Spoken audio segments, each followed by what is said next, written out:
Introverts, extroverts, your postman, your mum, or your dog, this show is for everyone. We're not just talking about the usual inspiring entrepreneurship, we introduce you to badass networkaholics who get shit done and make a difference. Tune in as they reveal their magic tricks and learn how to level up your networking skills. This is the Networkaholic Show, presented by alumni Europe. So hello beautiful people, welcome to the second episode of the Networkaholic Show. I'm super excited. I hope you enjoyed the first round where you could meet your host. And today it's me with our special guest Luve. I'm really excited to have him here because lucky me, Luve is a really good friend of mine. Let me do the first introduction to keep the official vibe, and then you can tell me if I said something wrong, and you can introduce yourself into much more detail. So, what do I know about you, Luva? I know that you're coming from Sweden. You're a Swedish entrepreneur.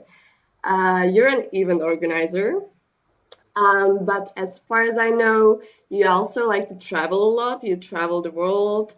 I know that you like to explore other cultures, specifically Chinese. I know that you're learning Chinese language, or at least you're trying. Um, and yeah, I mean, did I miss anything? Would you like to No, jump I think in? it was a perfect introduction. Yeah, trying to learn Chinese is probably the right way to put it. It is by far the hardest thing I've tried to learn in all categories. But yeah, that's basically me. I really wanted to have you here on this podcast because I know that you're quite active. And as you're an event organizer, I'm super curious how is it going in the field of events these days? And as you're quite successful in this field, I would also like to know, as this is the podcast presented by Alumni Europe, and you've been part of JA for such a long time, also on the European level. I would like to know how this experience influenced your career path, if you maybe gained anything while working for the network that you cannot imagine of gaining somewhere else, like during your studies or at work, like, besides those unpaid volunteering hours, of course. Is there Yeah. anything? So my JA experience actually started kind of in a weird way. I did my JA company and it didn't work out well for us at all. We had only one client and our teacher didn't really like our products. And to be honest, also my colleagues in the JA company, we didn't really get along especially well either. So doing my company, I wasn't that excited to continue with this. But by accident, then one of my friends who had a great experience introduced me to the alumni network. And I mean, I instantly fell in love with like the people, which is in alumni. Everyone is so ambitious, and I think that for me, when I was in high school at this time, everyone in my school were quite relaxed about ambitions, and I was always, little bit too ambitious for my mates. And with alumni, I found all of these people who are like equally crazy as I was, and yeah, so I really, really liked it instantly. Yeah, I And must then, agree. I said exactly the same thing in the first episode when I was saying about the network, that the people are crazy, and I just love how you having this crazy idea, making them happen without even like realizing it. And also, do you feel it the same that yeah, you're around ambitious people, but of course we're all friends and we're just having fun while doing all of those projects. And I really love the atmosphere of, being allowed to make mistakes and trying things, volunteering, making an impact. Do you feel it the same, that the atmosphere is really friendly and you can just try things and see whatever it goes? yeah, of course. I think one of the coolest things now after being in the network for a while is that like many of my friends here in Stockholm, their networks and also just like their circles of friends, they are also here in Stockholm. Maybe if they've been a year abroad, they might know someone in that country. But I know someone in almost every country in Europe, and sort of because of JA Worldwide, also a bit further away as well. And I think that's really cool, and I cannot imagine how this will be both fun and also probably helpful in the future, that you're already this kind of global citizen, uh, even though you mostly had fun getting there. Yeah, I love that.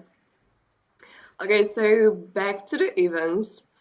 Um, I mean, it must be a crazy field, right? Like you never know what you're gonna meet on your way. You never know which projects you happen to be involved in. Um, so when was the moment that you realized, okay, this is the thing I want to put my energy on? Like, when was the moment you realized this is it? Mm. I think now that we speak about it, there was one thing missing from my introduction, and that's that I'm actually really into tech and innovation.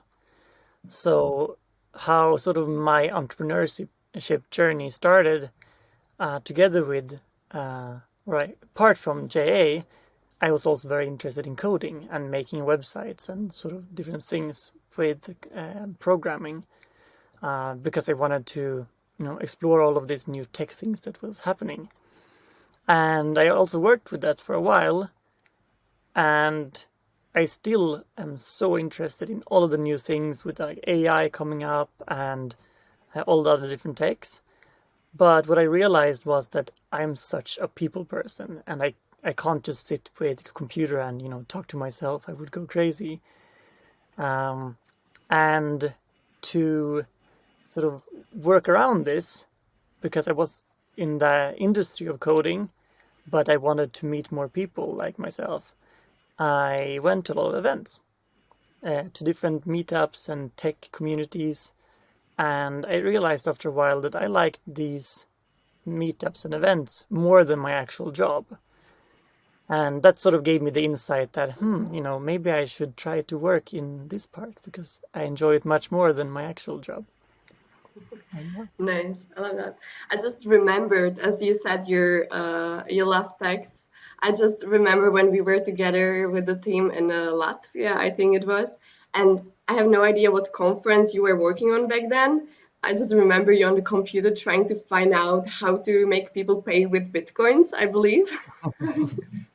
I just love that you were at the same time with us with the team, and on the other hand, you were just like trying to find out how to pay with bitcoins and how to make people come to your conference, and so yeah, I mean, and back then it was a new thing, right? Are there any new tech stuff, any new trends that you're trying to figure out at this moment, or uh, new things that I you're don't know. working Like, on? I think what I figure out now is that there is so much cool tech that's happening all the time, and there's so many people working on it as well, like at the big tech companies or in like research institutions and universities and all these things. But then there is this even larger amount of people who have no clue. So if you look at the events I've been doing recently, they are mostly about getting like the innovation that exists, or I mean, it might be new, but it's still here, and just showing people the power of it and like getting people interested in it and interested to learn more and maybe start working with themselves or converting maybe their business to be more digital. So I feel like a lot of my work right now is more taking this innovation, but giving it to the people who might not have noticed it yet. It's like a discovery sort of thing.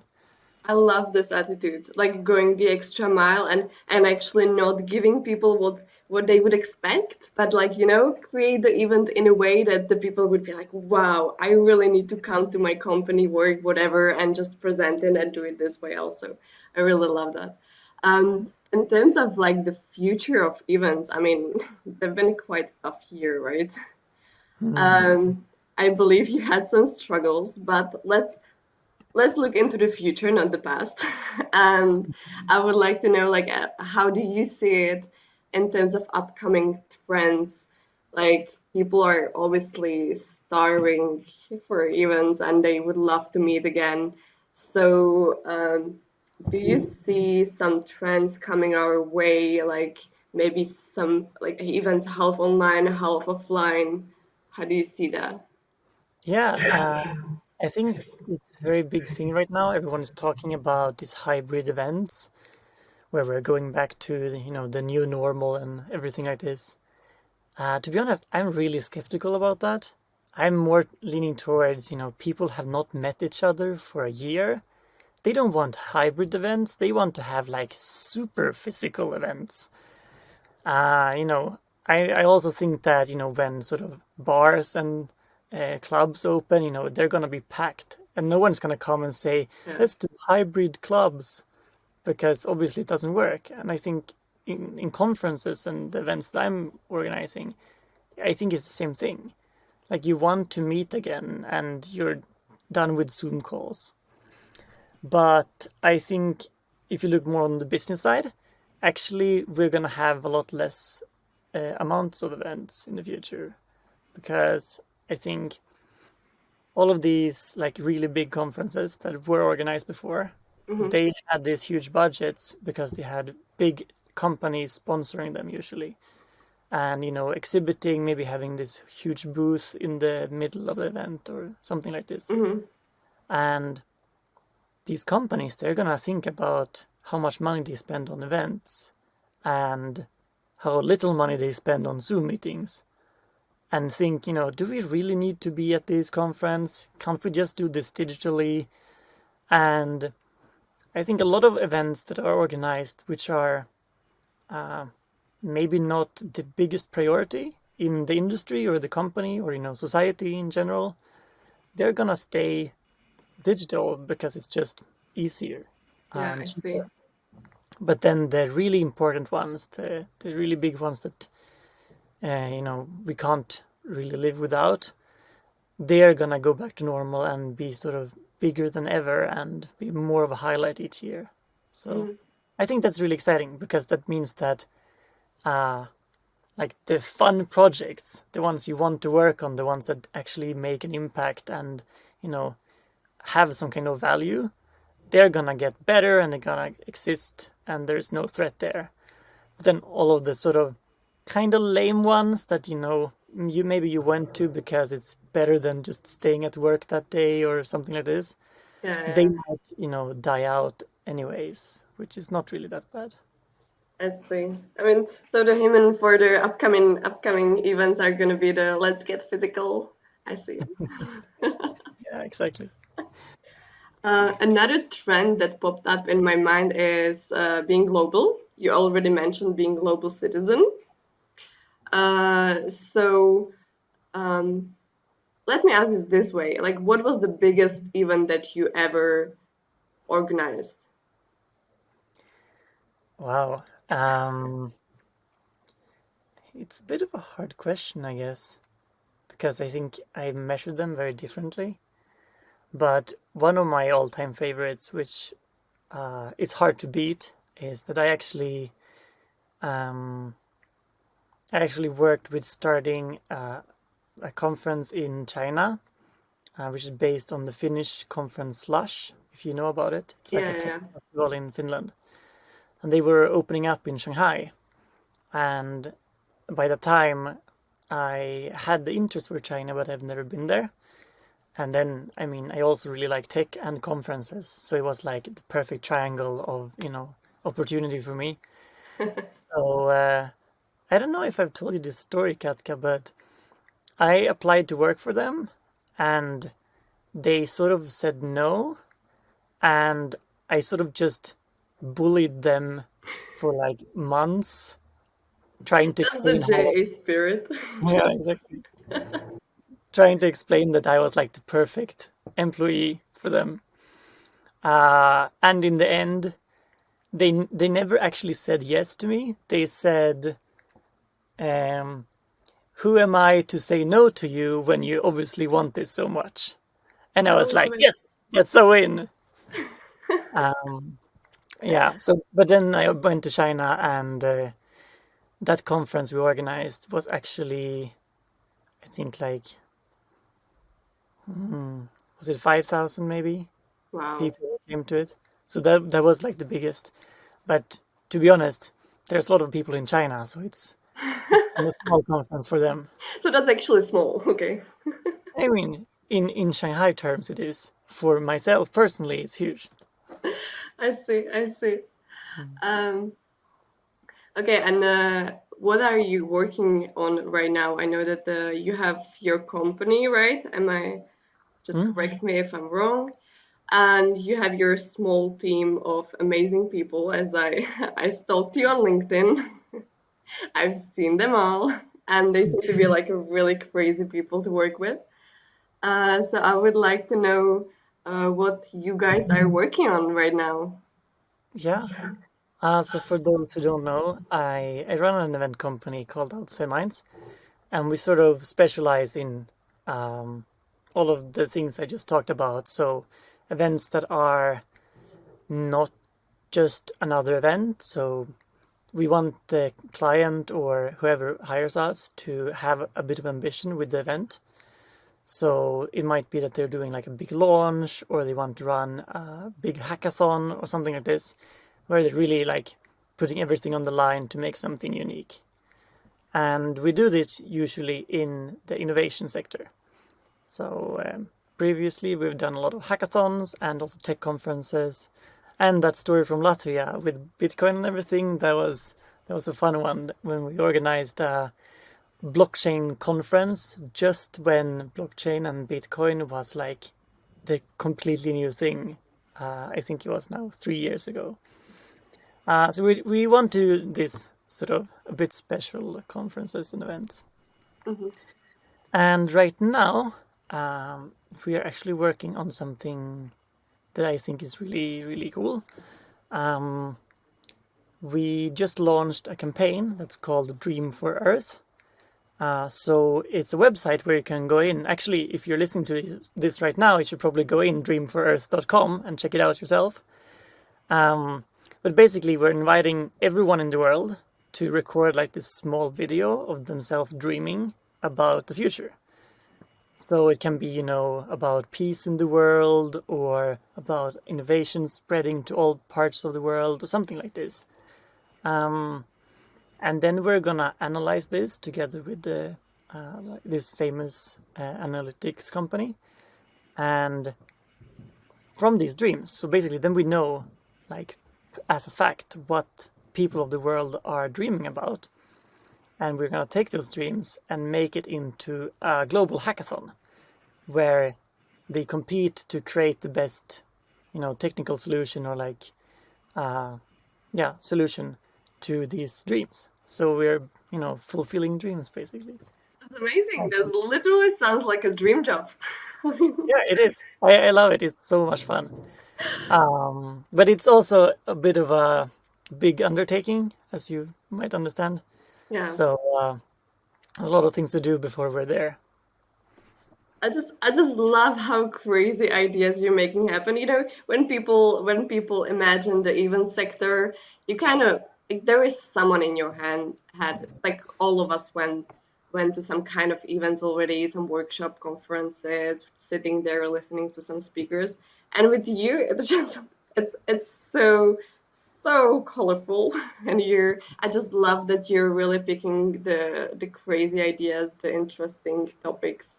You're trying to pick the projects that would make a huge impact.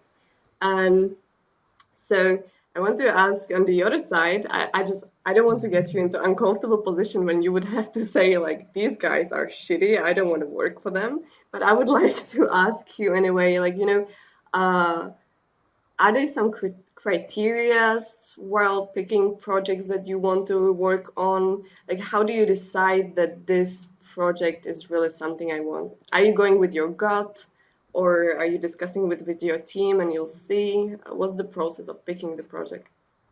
Um, I think this goes for both projects and sort of general way of life. I've always had a very strong sort of compass in decisions with what feels the most fun. And it's that simple. And I think a lot of people, want to convince us that, you need to maybe think about your career and, do things that are maybe the most profitable usually in business. And I sort of think that it's secondary because we are doing all of this, to have fun, basically. Life is there for living. And if you do things that are fun for you, people are going to notice it and they're going to see that, wow, these event organizers, they're so engaged in this topic.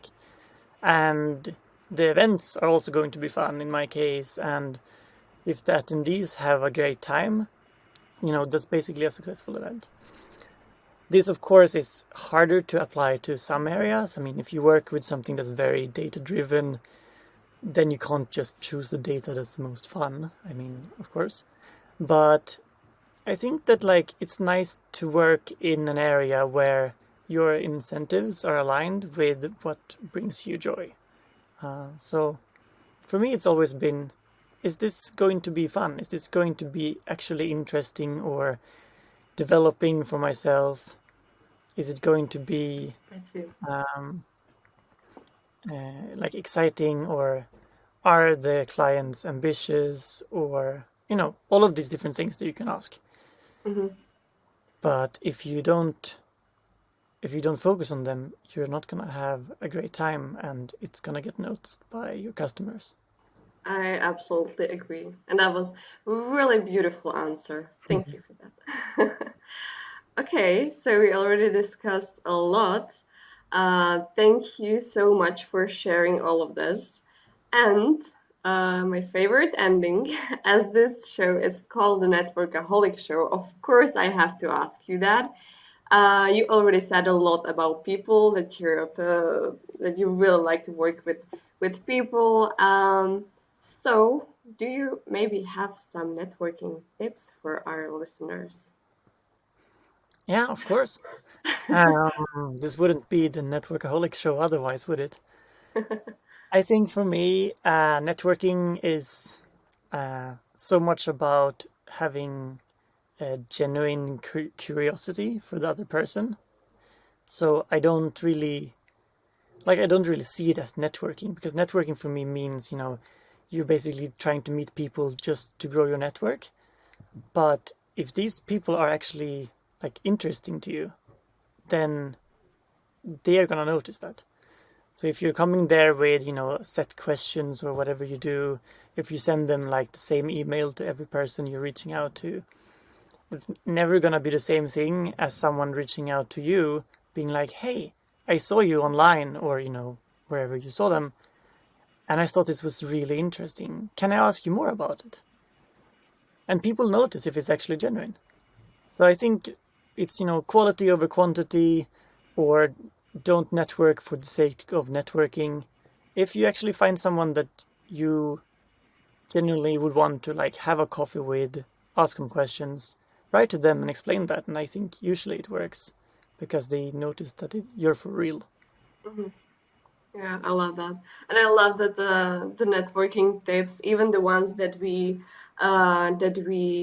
said in the first episode, are quite simple, but still it's hard for people to make their mind like that. It's really just simple as that. As you said, I mean, people like to tell their stories, just ask and listen, right? So yeah, thank you for your tip. Thank you for your time and all of your great thoughts and ideas.